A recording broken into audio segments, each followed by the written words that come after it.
दोस्तों, यातायात व्यवस्था हो या जाम की समस्या हो, इस सब के जिम्मेवार यहाँ के स्थानीय प्रशासन है। क्योंकि आप देखते होंगे जाम का मुख्य कारण होता है यहाँ बिहार सरकार, भारत सरकार या पुलिस लिखा हुआ गाड़ियाँ वन वे में धड़ेले से घूमती रहती है। वो 4 चक्का गाड़ी, वो भी खाली गाड़ी लेकर के वो घुस जाता है जहाँ भी मन हो। जाम लंबी लंबी लगे हुए, लोग करा रहे हैं उस जाम में, बावजूद इसके ये वन वे की धज्जियाँ उड़ाते हुए वहाँ जाम में जाके खड़ा हो जाएगा।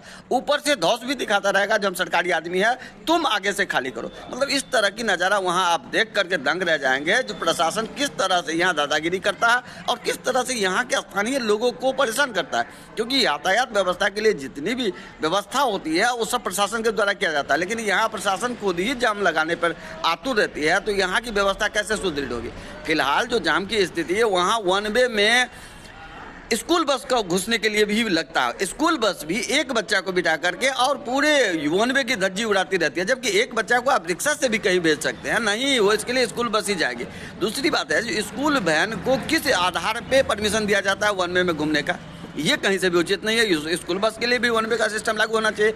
यहाँ ये एक होता है एटीएम में कलेक्शन वैन, एटीएम में जो पैसा भरता है उस वैन को भी वन वे में छूट मिली हुई है। ये कब हुआ? ये इससे पूर्व ऐसा नहीं था। 2016 में जब नोटबंदी हुई थी, तब नोट की किल्लत को देखते हुए इसको इमरजेंसी सेवा में रखा गया था, जो तत्काल नोट हर एटीएम में समय से पहुंच जाए, इसलिए इसको वन वे की समस्या से दूर रखा जाए। जिसका नतीजा था कि वो कैश वैन भी वन वे में घूम सकता था। लेकिन वो नोटबंदी का समस्या खत्म हो गया। अब नोट जैसी कोई ऐसी इमरजेंसी सेवा नहीं रही, बावजूद इसके वो वन वे में आज भी धड़ेले से घूमता रहता है और उसको रोकने टोकने वाला कोई नहीं है। ये जो जाम की टोटली मान के चले समस्या है, ये प्रशासन की देन है।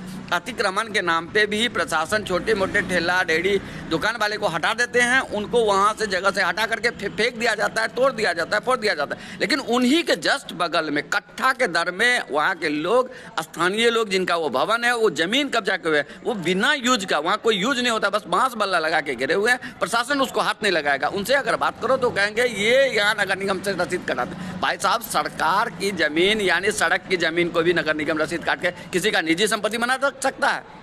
जबकि आप जाम से जूझ रहे हैं, आप जाम को लेकर के छोटे छोटे व्यवसायी को परेशान कर रहे हैं, आपको उसको उजारना पड़ रहा है, बावजूद वो कट्ठा दर कट्ठा नगर निगम से रसीद कटा के रख ले और उसके ऊपर कोई कार्रवाई नहीं होगा। ये यहाँ की प्रशासन की उदासीनता और यहाँ की प्रशासन का रवैया है, जिसका नतीजा है यहाँ स्थानीय लोग परेशान हैं और कोई सुनने वाला नहीं है। रोज अतिक्रमण के नाम पर आ जाता है, गरीबों को उजाड़ दिया जाता है, लेकिन जाम की समस्या से निजात नहीं मिल रहा। क्योंकि जाम की समस्या वो अतिक्रमण मामूली वो जो ठेली रेहड़ा या झुग्गी झोपड़ी नहीं है। जाम का असली समस्या यही है, प्रशासन की उदासीनता, प्रशासन की मनमर्जी, प्रशासन की दबंगई, जिसके कारण यहाँ जाम लगती है और लोग परेशान होते हैं।